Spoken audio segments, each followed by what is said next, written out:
What about a semicolon? I think a semicolon is very confusing for non-native speakers. So let's take a look at how to use a semicolon. Remember what a semicolon is. It's going to be like this, right? Looks like this.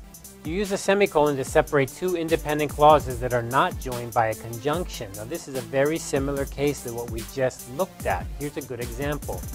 The participants in the first study were paid. Those in the second were unpaid. Please look right here. This is great because right here, if I had a comma and then I wrote the word and, that would be the same as what we just looked at a few minutes ago. So a conjunction and a comma means before is an independent, can be a whole sentence. After is independent, can be a whole sentence.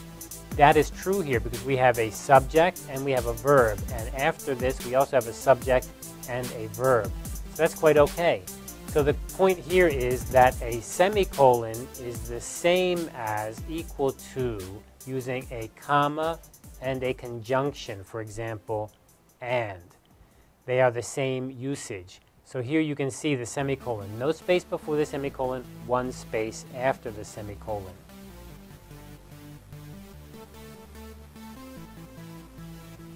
You can also use a semicolon to separate elements in a series that also contains other commas. So here is an example, getting a little bit complicated. The color order was red, comma, yellow, comma, blue, semicolon, blue, comma, yellow, comma, red, semicolon, or yellow, comma, red, comma, blue. So we have three different types of color combinations. 1, 2, 3. Yellow, blue, blue. Yellow, red, yellow, blue, blue, yellow, red, yellow, red, blue. In any case, it's comma, comma, semicolon, comma, comma, semicolon, comma, comma, and then at the end, of course, we have the period. So we have a list of lists, basically. This is a list of lists where we have more than one thing and then more than one thing. So 3 things, 2 things, 3 things, 2 things, 3 things. How do we separate them? You would not want to use the word and or the word but and the word also. That just makes the English very hard to understand. Just use a semicolon, very straightforward. Here's an example also. Davis and Hutter, comma, and then semicolon, and then comma here. So this is an APA reference. And again, the MLA we're going to study a little bit later, a little bit different. But anyway, here is one reference, and here's another reference or a citation, and you separate them with the semicolon. No space before, one space after. And here we have another example. So writing a sentence, and we say age, M equals 34.5 years, comma, and 95% confidence interval, and then semicolon, years of education. So here we're talking about years of education, and here we're talking about age, and here we're talking about weekly income. So we have a list, 1 list, 2 lists, 3 lists. Remember, the items in a list are always going to be separated by a comma, but then the lists are separated by the semicolon. What about a colon? Remember, a colon is going to be just the 2 dots like that. You use a colon between grammatically complete introductory clauses. So for example, a final phrase or clause that illustrates, extends, or amplifies the preceding thought. And the clause following the colon is a complete sentence beginning with a capital letter. So these are all cases where you can use a colon. Let me show you some examples. So here we have Freud, and this is the citation. So this is the author, the researcher. This is the citation. And he wrote of 2 urges, an urge toward union with others and an egoistic urge toward happiness. So what we have here is Freud did something. This sentence is basically complete here. But now we're going to explain it a little bit more. So this is this idea of illustrate or explain it or extend it. So over here is our main idea. And then we're going to explain more. And we use a colon with that.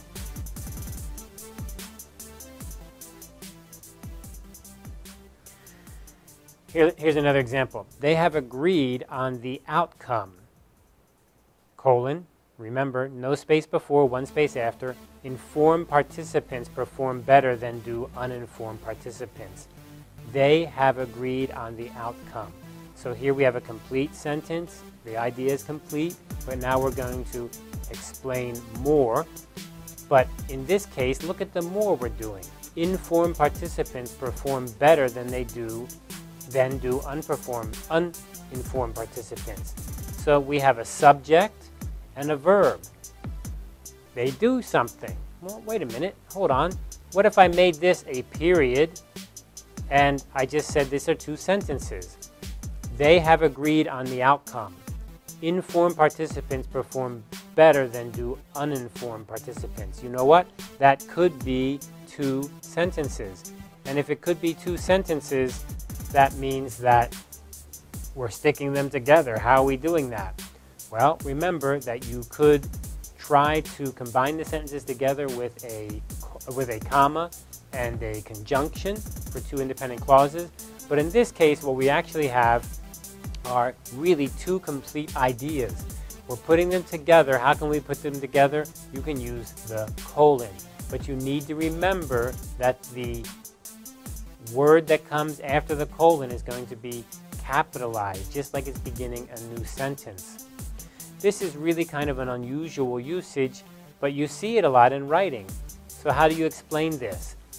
The best way to explain this, I think, is to say you have two sentences, you have two ideas, but you really think that these ideas are kind of the same idea or very, very close. So why separate them? For separateness, just put them together. How can you do that in English? You can use the colon, space, capital, and that puts them right together. So basically, two sentences jammed up together. We also use colons in ratios and proportions, which you've probably often seen, such as this, a 1:8 ratio. You also use them in references between places of publication and publisher, such as this. If you want to say the book was published in New York, comma, New York, colon, Wiley Company. So this is an APA style, right? St. Louis, comma, Missouri, colon, Mosby. So it's telling you that this is the state and then this is the city. Do not use a colon after an introduction that is not an independent clause or complete sentence. So for example here, the formula is Ri equals Ai plus E. You would not use a colon here like this. The formula is. I think a lot of people would try to do that just right here, right? The formula is. No, that is not correct. Do not put a colon there. You don't need to. In fact, the word is doing that same job. It's saying this is the formula. The instructions for the task were. You go ahead and you write this, but you do not put the colon there. You do not do that. No, that is wrong. The group's task is to rank the 15 items in terms of their importance for the crew's survival. So here I think some people might want to put a colon in here. Your group's task is right in here. Oops, I keep getting this jumping around. Right there. And the answer is no. You do not put a colon there because it's not independent and it's not two sentences, and that's the rule you use. It's got to be independent or two sentences. Okay, what about a dash? First of all, let me remind you what a dash is. On your computer keyboard, you have the number 0 and the parentheses, and then next to that you have this, right? Two of these, and then next to that you have the plus and the equals key, right? So this key here, what are these? Well, these are the hyphen and the underline, the lower line. What is the difference between these? Well, one goes down, right, and one goes right in the middle. This one that goes in the middle, this is called a hyphen, a hyphen. This is not a dash. On your keyboard, there is no dash. So people often get confused. How do you make a dash? Well, a dash is you type the hyphen twice together. This together, this bit here, this equals a dash. A dash is a longer line than a hyphen. It's two hyphens together. So if you type hyphen, hyphen like this, using this key here, you will make a dash. Now, you can do this, or if you're using something like Microsoft Word or LibreOffice, when you type two hyphens together and then you type something more, the program will automatically change these into one long line. You can go ahead and try it now. In Microsoft Word, type some words, blah, blah, blah, blah, and then hyphen, hyphen, and then blah, blah, blah, blah, blah, write something, and this will be changed automatically into a longer line. That longer line is called a dash. Give it a try. Why do you use a dash? How is a dash useful? A sudden interruption in the continuity of a sentence. If you want to change something quickly, here's an example. We included two participants, dash. One from the first group and one from the second. So here we really have a complete sentence. We're done. We included two. But we're going to explain a little bit, what is this bit here? What does this bit mean? So we're kind of changing the sentence to be explanation now. So we use a dash. Please note, no space before, no space after, no space.